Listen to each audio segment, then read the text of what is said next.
okay, stop everything you're doing right now. This is not a drill. This is the real deal. No fake news. Apple is finally bringing Logic Pro and Final Cut Pro to the iPad, to iPad OS. I think I'm about to cry.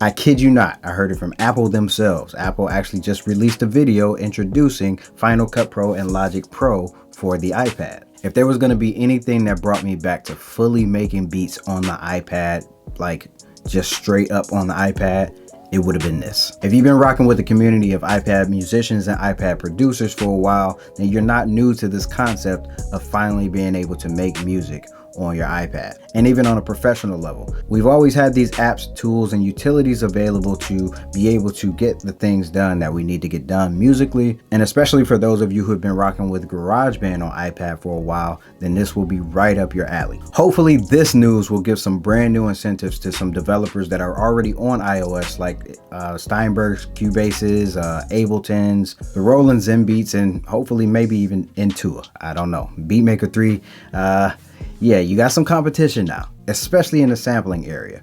Well, I know for me personally, I use the sampler and the sampling engine inside of Logic Pro on the desktop faithfully. So if you've been locked in and rocking with Logic Pro since 10.2, you know exactly what I'm talking about. And all of that is now coming to the iPad. So the obvious things that we can now expect from this type of interface is now touch controls and touch compatibility with Logic Pro's interface. Again, this is not a new concept for people like me who have already been making beats on the iPad using these other DAWs. In fact, I use Logic Remote faithfully in my music production and in my workflow, especially when I'm here in the studio with all my other music equipment on desktop.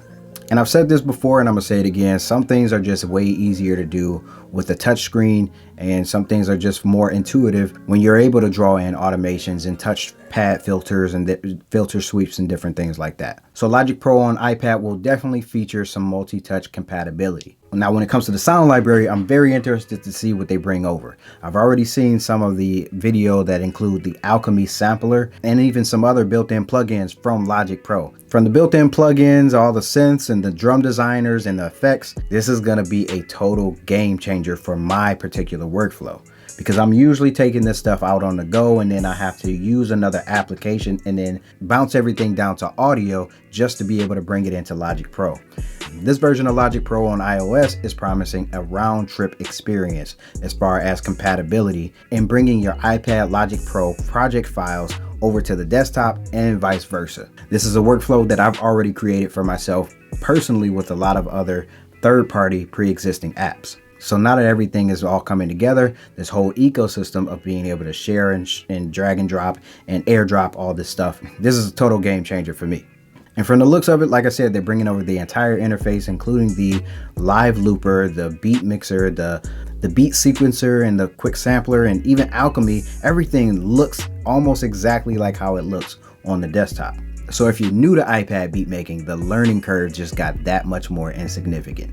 So let's talk about compatibility and which devices that you can use this on. So far, all you need to do to download and run these Pro apps is to update to the latest firmware, which is 16.4, and you need to have either a M1 chip or later, or the A12 Bionic chip or later. Final Cut Pro is actually the one that has the more strict requirements for the chipset, requiring the robust workflow of the M1 or M2 chip for the iPad. However, for music production, apparently all you need is the A12 Bionic. You could probably benefit more if you had the M chip series in the iPad, so if it's in the budget, I would definitely recommend a M chip series iPad. I'm going to be testing this out in the future on my iPad mini when it becomes available, but for right now, it looks like the compatibility includes devices like the 5th generation iPad mini, the 3rd generation iPad Air, and even the 8th generation regular iPad. So the cost of entry is even still doable for if you want to get started making beats on an iPad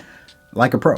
But speaking of cost, there is one thing that I really wish Apple did not do. I mean, I might still invest, but this is a subscription-based service. As of right now, it's looking like Apple wants to charge $5 a month for access to Logic Pro, or $50 a year if you want this on your iPad. Everybody knows this about me, and I'm not a huge fan of subscription-based anything, especially when it comes to music creation or, you know, creation period. But it really is a toss up between the compatibility and convenience versus the price that you're going to pay for having this available, and how often you actually use these interchangeably with your desktop and your iPad.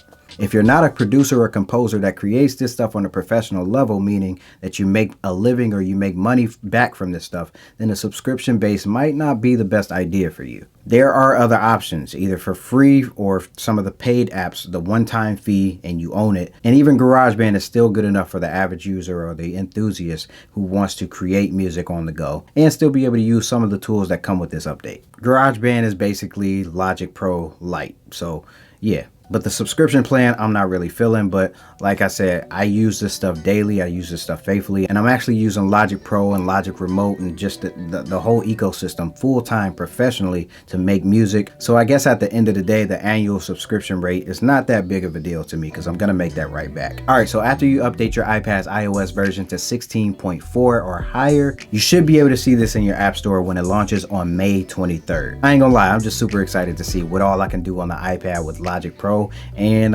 just get back into beat making on the go with my iPad, and, you know, be able to step outside of this room and feel newly inspired with this new app and these new pro features. And I've been waiting on iPad to get Logic Pro for so long. I think I'm about to cry.